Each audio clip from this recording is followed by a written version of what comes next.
हेम army पाठशाला खोले गए, वहां पर बच्चों को शिक्षा दी जाने लगी। बच्चों को अपने इतिहास के बारे में पढ़ाया गया,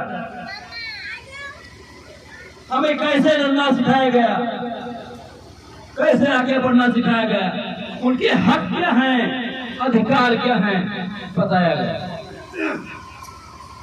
वहां के गुंडे घबराए, आरएसएस के लोग घबराए। ये लोग बाबा साहब के द्वारा कहा गया वो कथन शिक्षा वर्षों का दूध है, जो जितना पिएगा उतना दहाड़ेगा। मेरे शिक्षा रुपये दूध को पी लेंगे तो बड़े हम पे हावी हो जाएंगे। वहां पर भाई चंद्रशेखर आजाद, विनय रतन सिंह, कमल सिंह वालिया, मंजीत सिंह, इन सब पे जो है लोगों की नजर गई और परेशान किया जाने लगा। होते करते 2017 आई। 17 में भारतीय जनता पार्टी की पूर्ण बहुमत की सरकार बन गई।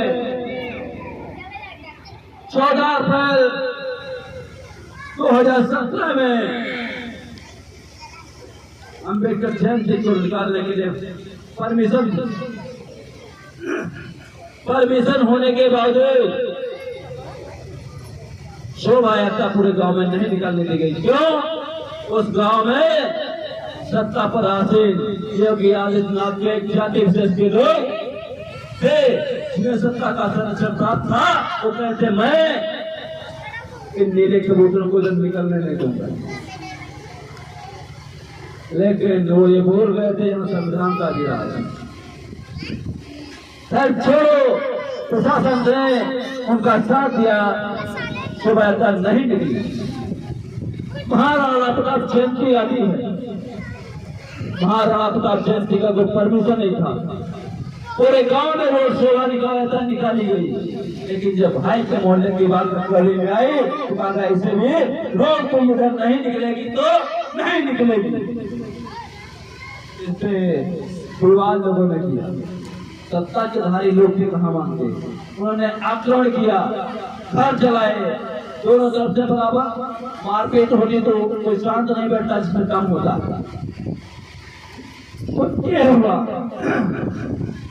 मामला यहाँ तक पहुंचा, काफी लोगों को चोटें लगी, बड़ी मात्रा में लोग घायल हुए, लेकिन शांत नहीं हुआ और बढ़ता गया, हिंसा और बढ़ती गई। जब भाई को ढूंढने लगे लोग अगे तो ही है, क्योंकि वहां पे बात आई थी कि इसका इनकाउंटर कर दो, तो हरियाणा के बॉर्डर से गिरफ्तार किया गया भाई को। माता जी ने, चंद्रशेखर भाई की माता जी ने एक मुट्ठी अनाज ₹1 की आमंत्रण दिया और जंतर मंतर पे आंदोलन किए। ये कह रहा हूं कि संघर्ष में ज्यादा होता और लड़े तो संघर्ष आज पूरे भारत में चमक रहा है। मान्य बहन जी भी सहारनपुर में पहुंची, राज्यसभा से इस्तीफा दिया, लेकिन सरकार में सुनने वाला कौन था? मामला बढ़ता गया। भाई पूरे देश में संघर्ष करते गए, हम लोग जुड़ते गए, कारोबार बढ़ता गया। धीरे धीरे मुकाम ये आ गया कि 2019 आ गए चुनाव। भाई ने संकल्प लिया कि मुझे मोदी के साथ चुनाव लड़ना है, बनारस से मैं इनको हराऊंगा। उत्तर प्रदेश की कई सारी पार्टियां, बीजेपी को छोड़कर कांग्रेस, समाजवादी पार्टी, बहुजन समाज पार्टी, सुभाषपा, अन्य बहुत सारी पार्टी, भाई ने कई लोगों से बात की। कोई सहमत नहीं हुआ कि आप आपका समर्थन करें और आप लोग प्रत्याशी ना उतारो, हम विपक्ष की भूमिका निभा करके मोदी को हराएं। मैं इसलिए कह रहा हूँ लोग पीडीए की बात करेंगे, बीजेपी चुनाव में उतरे। पार्टी की जरूरत क्यों पड़ी मैं बताऊंगा। दिल्ली के अम्बेडकर भवन में, वो अम्बेडकर भवन जिसकी बाबा साहब ने स्वयं में खोल करके हम लोग उसमें बैठ के मीटिंग चल रही थी और 2000 की उस मीटिंग का नेतृत्व मैं ही कर रहा था स्वयं। भाई रोने लगे कि जब कोई साथ नहीं दे रहा तो उन्हें पार्टी बनानी चाहिए। हम लोगों ने मना किया भाई पार्टी नहीं बनानी चाहिए। भाई बोले ठीक। और कुछ होने के बाद जब किसी ने साथ नहीं दिया तो चुनाव लड़ने से मना कर दे रहे। इसके बाद चुनाव आया 2019 का निकल गया। 15 मार्च 2020 को पार्टी का गठन किया गया माननीय साहब कांग्रेस। अब क्यों किया गया ये भी बता दूं। जब हमारे ही लोग हमारा साथ नहीं देंगे दुश्मन से लड़ने के लिए तो राजनीतिक विरोध है नहीं है। उससे पहले गुरु रविदास मंदिर तुगलकाबाद का तोड़ा गया गुरु घर। दिल्ली में लाखों की संख्या में हम लोग पहुंचेंगे भाई के कार्यक्रम को सफल बना। इससे पहले सीएनआर सीएनपी जैसे आंदोलन दोस्तों भाई ने खुद लड़ा, कोई पार्टी सामने नहीं आई। 2 अप्रैल 2018 वाला SC/ST एक्ट वाला रहा, उसमें भाई ने पुरजोर समर्थन किया, लड़ाई लड़ी। जब बहुत सारी लड़ाइयाँ लड़ी गई, हमारे लोगों पर मुकदमा लिखे गए तो इस सदन में मेरी बात रखने वाला कोई व्यक्ति नहीं था। तब लगा पार्टी की जरूरत है, और जब पार्टी बनी तो चंद्रशेखर भाई उत्तर प्रदेश के योगी आदित्यनाथ जी के सामने गोरखपुर चुनाव लड़ने के लिए 2022 में वहां पर भी पीडीए की बात करने वाले बहन जी भी नहीं चुकी वहां प्रत्याशी चढ़ाने, वो भी अपना प्रत्याशी चढ़ा दिया। जबकि बहन जी से सबसे निवेदन किया गया था कि आप लोग प्रत्याशी न होता है विपक्ष की। सपा का गठबंधन प्रत्याशी था, बहुजन समाज पार्टी का भी प्रत्याशी था, और बीजेपी का भी प्रत्याशी था। बीजेपी घर उसके विरोध में ही लड़ना है तो अपना मतलब क्या है, वो तो लड़ाएगी। जब भाई जीत के नगीना से गए, वहां की जनता ने जब कर दिखाया जो वो वास्तव की बहुत सराहनीय कार्य। बहुजन समाज के पार्टी के प्रत्याशी को 13,000 वोट और 90,000 वोट समाजवादी और कांग्रेस के गठबंधन प्रत्याशी को मिले। दूसरा नंबर बीजेपी का रहा। भाई चंद्रशेखर आजादी 1.5 लाख से अधिक वोटों से जीत हासिल की, और उस जीत के हासिल करने के बाद भाई सदन में जब आपकी आवाज उठाते तो आपको अच्छा लगता। लेकिन ऐसे चाहते हजारों सैकड़ों चंद्रशेखर आजाद आपके बीच में हो तो वो तैयार करने पड़ेंगे, और माननीय साहब का सपना पूरा करने के लिए उस नारे को बुलंद करना होगा, लोगों में जाना होगा। जिसके जितनी संख्या मारे उसकी उतनी हिस्सेदारी दूसरा नारा और साहब ने दिया था। जो बहुजन की बात करेगा वही देश पर, जो ऐसे घरों में बैठे क्या वो भी राज करेंगे।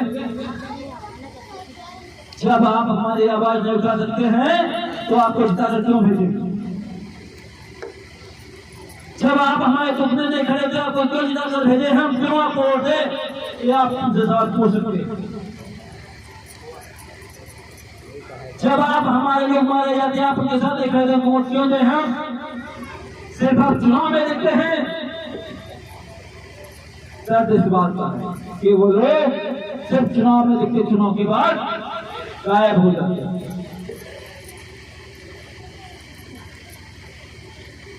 कुछ लोग ये भी कहते हैं बहुजन समाज पार्टी होने के बावजूद भी आजाद समाज पार्टी का गठन क्यों किया गया? ये भी साफ कर दूं। अभी चुनाव चला था 2024 का लोकसभा का। भाई आकाश आनंद जी आए सीतापुर में बोले कि ऐसे नेताओं का जूतों से स्वागत करना चाहिए। कौन से ऐसे नेता? जो नेता आपके खिलाफ, जो नेता आपके मटके छूने पर मार देते हैं, वो नेता जो आपकी बहन बेटी के साथ बलात्कार करवाते हैं, वो नेता,